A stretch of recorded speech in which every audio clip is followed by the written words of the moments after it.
لوکیشن زمانه دی ځه دا رې ته انکار وکړي چې زه مستر خان داسې ونردوم لکه دا دیوال زه به دا برېت وخروم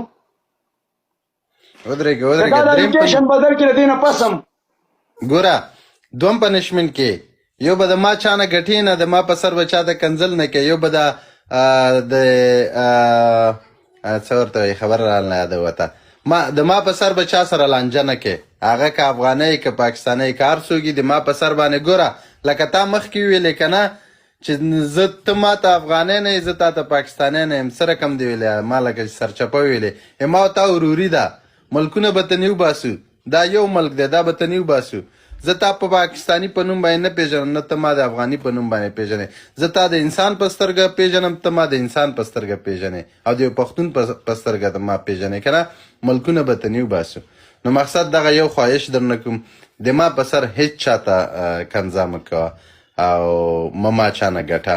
نو دې باندې زه نه خوشحالېږم دې باندې زه خفه کېږم ګوره ورور دې چې یو چاته وویلې که نه هغه ته به د زړه خبره هم کې نو دا د ما په زړه کې دا خبره ومه زه دا تا ته وکړم بس دا صحیح ده شهزاد افغان لالا صحیح ده زه د ویډیو نه بغیر نه دی د کنځلو نه بغیر زه ستا تپوس کولی شم بس صحیح ده زه په میډیا لکه د چا نوم نه یادوم بس خلاص چې څوک زما خاندان یادوي ما یادوي تا یادوي زه به د چا نوم نور نه یادوم دا پنشمنټ د ما ته قبول شو خلاص ما ته قبول دی بل پنشمنټ هم در باندې د میډیا نه بهر به ولې علاج کوم خلاص ودرېږه چې د پنشمنټ به څه شي دا که وګټي د پنشمنټ به څه شي